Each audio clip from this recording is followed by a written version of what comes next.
Shalom teman-teman semuanya, selamat pagi. Seperti biasa, sebelum kita melakukan aktivitas, marilah kita mendengarkan sedikit renungan. Tapi sebelum itu, mari kita bersatu di dalam doa. Allah Bapa yang berbelas kasih, sabdamu adalah terang dan pelita hidup kami. Pada saat ini kami akan membaca dan merenungkan sabdamu. Bapa, sabdamu adalah kebenaran. Bersihkanlah budi kami dari pikiran-pikiran yang mengacaukan dan hati kami dari keinginan yang menyesatkan. Dengan daya Roh Kudus-Mu, bukalah telinga dan hati kami untuk mendengarkan sabdamu. Baruilah kami dengan sabdamu yang akan kami renungkan ini. Terima kasih ya Bapa, hanya di dalam nama-Mu kami telah berdoa dan mengucap syukur. Amin. Oke, renungan hari ini aku ambil dari Pengkhotbah 9 ayat 11 sampai 12. Lagi aku melihat di bawah matahari bahwa kemenangan perlombaan bukan untuk yang cepat, dan keunggulan perjuangan bukan untuk yang kuat.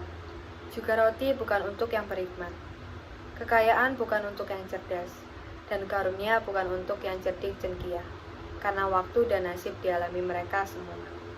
Karena manusia tidak mengetahui waktunya, seperti ikan yang tertangkap dalam jala yang mencelakakan, dan seperti burung yang tertangkap dalam jerat, begitulah anak-anak manusia terjerat pada waktu yang malang, kalau hal itu menimpa mereka secara tiba-tiba.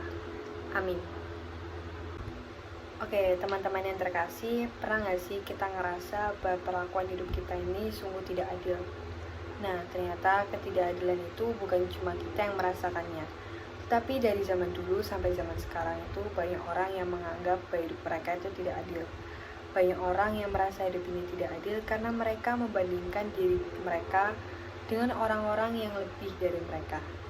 Tapi teman-teman semuanya, pernah juga nggak sih kita mikir, bukankah tidak adil juga jika kita hanya membandingkan diri kita dengan orang-orang yang lebih dari kita?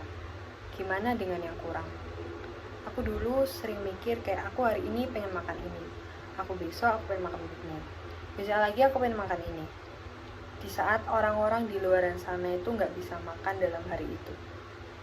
Nah, teman-teman yang terkasih, kalau kita mau adil, mari kita buka mata dan hati kita untuk melihat tidak hanya orang-orang yang mempunyai lebih dari kita, tetapi lihatlah juga orang-orang yang tidak mempunyai apa yang kita miliki. Pengkhotbah dalam ayat yang ke-11 mengatakan bahwa kemenangan perlombaan bukan untuk yang cepat. Terbukti bahwa terkadang seberapapun kita berusaha untuk menjadi yang terbaik, bisa saja ada beberapa faktor yang membuat kita tidak berhasil dalam melakukan sesuatu. Kenapa? Karena seberapapun besar usaha yang sudah kita lakukan, tetapi jika Tuhan tidak berkenan, maka hal yang kita inginkan itu bakalan tidak terjadi. Tuhan pasti sudah memiliki rencana yang terbaik buat kita, hanya saja dalam perjalanan. Terkadang kita tidak melibatkan Tuhan dalam segala hal, sehingga akhirnya kita menyesal jika hasilnya tidak sesuai dengan harapan kita. Hidup ini memang kadang tidak adil teman-teman, tetapi jika kita mampu melihat dari sudut pandang yang berbeda, kenyataan ini tidak seharusnya membuat kita iri hati. Sebaliknya, kita akan bersyukur atas apa yang telah Tuhan berikan kepada kita, dan hati kita akan tergerak untuk berbagi kepada orang lain, untuk setidaknya membuat hidup ini jadi lebih adil bagi mereka.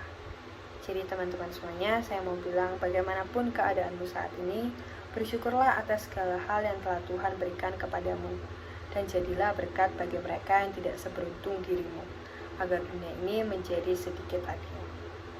Teman-teman yang terkasih, sebelum kita tutup renungan pada pagi hari ini, marilah kita bersatu di dalam doa. Allah Bapa yang berbelas kasih, sabdamu adalah kehidupan kekal, daya hidup dan perutusan kami. Naungilah kami dengan Roh Kudus-Mu agar kami dapat melaksanakan misi putra-Mu, menyampaikan kabar baik kepada sesama yang miskin dan berkekurangan. Semoga daya sabdamu yang telah kami wartakan, menyembuhkan sesama yang sakit, menghibur yang berduka cita, meneguhkan yang lemah imannya, dan memberikan harapan baru bagi yang putus asa. Sekarang kami akan melakukan aktivitas kami sehari-hari Tuhan, kiranya Engkau sertai perjalanan kami hingga akhir nanti. Terima kasih Tuhan, hanya di dalam nama-Mu kami telah berdoa dan mengucap syukur. Amin.